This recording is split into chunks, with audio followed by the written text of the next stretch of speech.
administrasyon na ako ay isang terorista sa loob at labas ng Pilipinas. Papalabasin ng administrasyon na ako ay isang terorista sa loob at labas ng Pilipinas.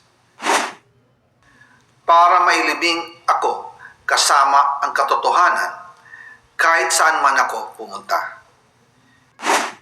Sinabi na agad sa akin ni Speaker Romualdez na kailangan ko makapag-deliver ng 2 billion pesos kada buwan para sa pagdi-deliver ng male-maletang pera patungo sa bahay ni Speaker. Ang sinabi mismo ni Speaker Martin sa akin na hati sila ni Pangulong Marcos sa perang iyon para gamitin bilang bagsakan at imbakan ng pera mula sa mga SOP, collection at deliveries na para sa Pangulo. Huwag mo akong pigilan sa mga insertions ko. Huwag ka nang makialam sa budget. Ang gusto niya ng 50 billion pesos na insertion. Ngunit ang sagot ng Pangulo, humingi ka ng bago or dagdag na insertions.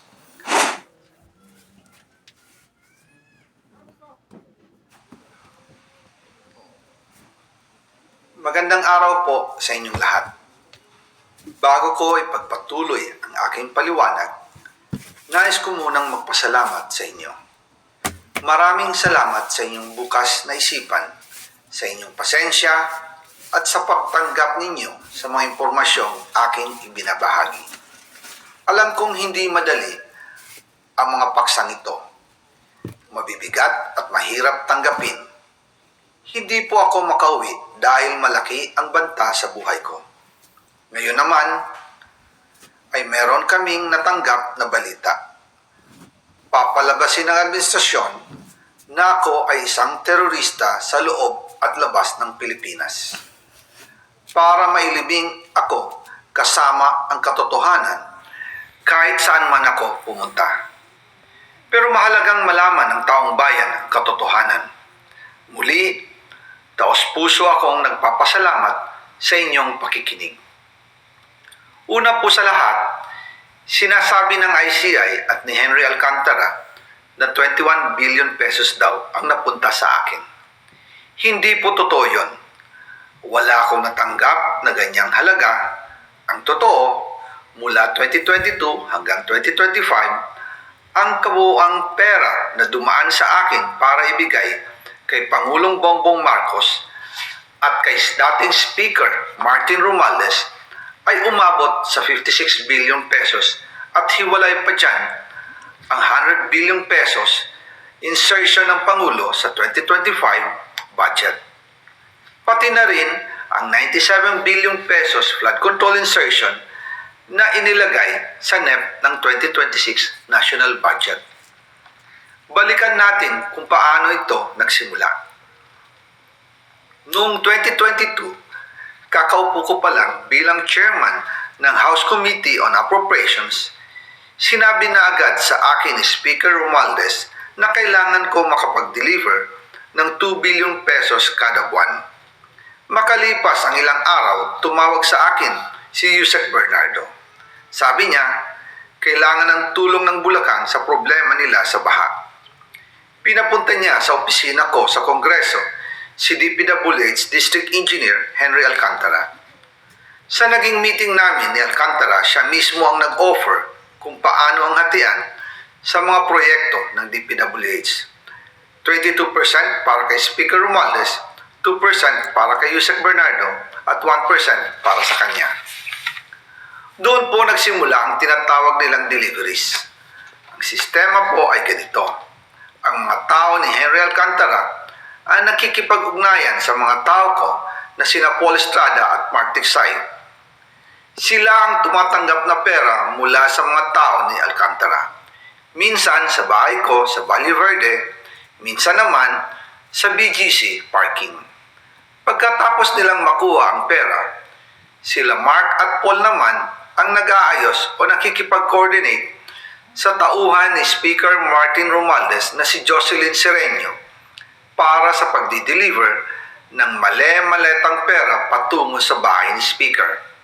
Una, sa North Forbes Park sa McKinley Drive at nang lumipat siya sa number 14 Nara Street, South Forbes Park. Gusto ko pong linawin, hindi ako nakikialam sa mismong proseso ng paghatid. Dumaan lang po sa akin ang pera na agad dinideliver kay Speaker Romualdez. Ako lang po ang nagko-confirm sa text kay Speaker kapag nadala na ang pera sa bahay niya. At lahat ng ito, mula sa unang utos noong 2022 hanggang sa huling delivery noong 2025. Umabot sa mahigit 55 billion pesos plus ang naihatid sa bahay ni dating Speaker Martin Romualdez. Madalas hindi nabubuo ang hinihinging 2 billion pesos bawat buwan ni Speaker, kaya iyan ang final total. Ang sinabi mismo ni Speaker Martin sa akin na hati sila ni Pangulong Marcos sa perang iyon. Ang listahan ng mga deliveries na ito, kung kailan, magkano, at saan dinala, ilalabas ko po kasabay ng video na ito.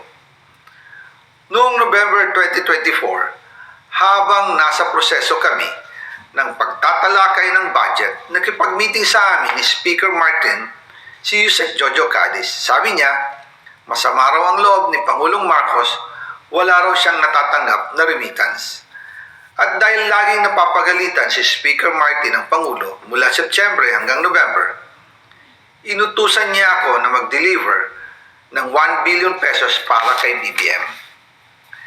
Ayon pa kay Yusek Jojo, nang ipaalam niya ito sa Pangulo, ang utos sa kanya ng Pangulo ay mag-ingat at siguraduhin si Yusek Jojo lang ang maghahatid. Ang instruction po sa akin ni dating Speaker Martin Romualdez ay dalhin sa number 30 Tamarin Street, South Forbes Park at ibigay kay Yusek Jojo Cadiz dahil ito raw ang drop-off point na malapit sa bahay ng Pangulo. Sinabi rin po sa akin ni Speaker Martin Romualdez na si PBBM ang nag-utos sa kanya na bilhin ang bahay sa number 30 Tamarin Street para gamitin bilang bagsakan at imbakan ng pera mula sa mga SOP, collection at deliveries na para sa Pangulo. Noong December 2, 2024, personal kong i-deliver ang 200 million kay Yusek Jojo Cadiz sa number 30 Tamarin Street, South Forbes Park. Ayon sa kanya, dadalhin daw niya ito sa bahay ng Pangulo sa number 41 Nara Street, South Forbes Park. Kasunod nito, noong December 5, 2024, muli akong nag-deliver ng 800 million sa parehong address at Yusek Jojo Cadiz pa rin ang tumanggap. Sabi niya, iyon naman ay dadalhin sa bagong bahay ng Pangulo sa South Forbes Park. Sa kabuuan, 1 billion pesos ang personal kong naihatid.